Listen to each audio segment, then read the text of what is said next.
Today marks 1514 day of daily lessons, reflections. Today I speak about again the same three topics like last couple of days, and that is exposure, challenge, and joy. Exposure, challenge, and joy, but a little bit different. So I will share a little bit more about my story right now. And the last couple of weeks was extremely busy. That busy that a couple of times I fell asleep by working at home. And now I will have probably 9, 10 days, quite light days. And I think that sometimes it's even more challenging to do the right thing when you have more time on your hands. I don't know if you found it that your work expands to the time that you have, becoming slower, more lethargic, more procrastination. Because when you have very, very limited time, you know that there is zero procrastination. That must be done. There is no other time to do it. So you need to do it now or will not get it done. So being extremely busy increases your productivity sometimes tenfold. When you have a lot of time on your hands, sometimes productivity falls tenfold. So being able to really control that is a massive challenge.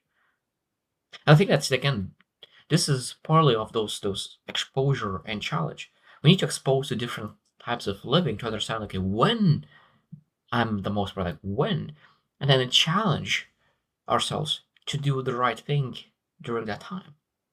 So, for example, one of the biggest advice, I think one of the best things that I found during busy times is even though that you are extremely busy, prioritize building systems and processes in place, even though it might be that you allocate 5 minutes, 10 minutes, 15 minutes.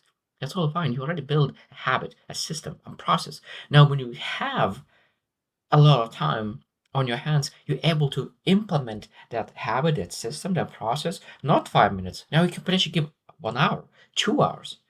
Because what they found is when you don't have time and you don't build systems, when you finally have time, you don't build systems, you don't build process because you procrastinate more.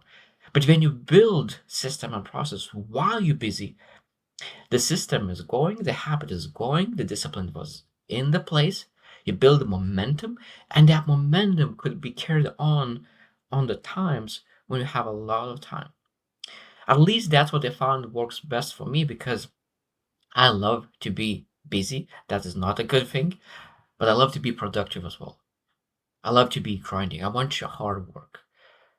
And when I do not have that, when I have a little more time on my hands, sometimes I become less productive. So again, this is a challenge for me, and I need to challenge myself to really making sure that I do not waste my time, that I invest my time wisely. But that doesn't mean that always rushing, always grinding. Being able sometimes to really go to nature, go for a walk, and that's what I learned this year: to being able to enjoy the moment and really enjoy the view, enjoy the clouds, and that could be the most productive thing that could be. And I guess this is again one that I found extremely challenging for me.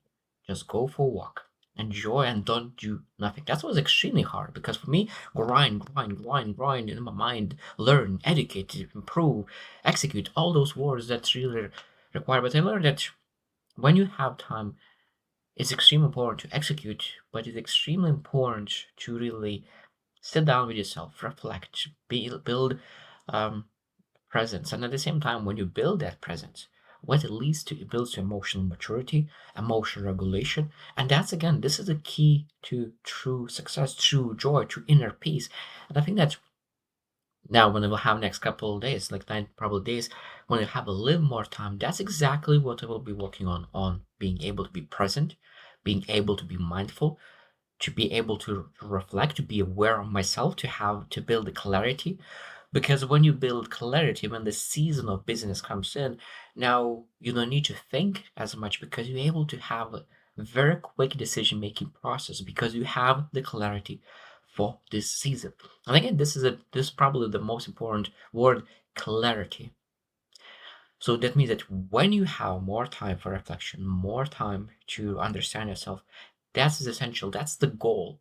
Build a clarity who you are, who you want to become, what's the vision, where you want to go, what's your values, what the beliefs, and when the busy time comes in, and decisions need to and choices need to be made on a quick basis rather than wasting time thinking, reflecting. Now you did that reflection and thinking beforehand, so you can make immediate decisions and immediate decisions will lead to immediate actions, and immediate actions will lead to immediate results. Because one of my favorite things is the longer you wait, the longer you wait to make decisions, the longer you wait to really execute and live the results that you will get out of it. So those are my reflections. And again, the last word, I didn't speak anything about joy, but really being able to really live through different seasons of life. Busy season, finding joy in that. Reflection season, maybe quiet season, find joy in that. So that means I think that's again beautiful word, joy, that allows you to see joy in every season that you are in. And I think that's a beautiful part. So I hope you choose to win and see you tomorrow.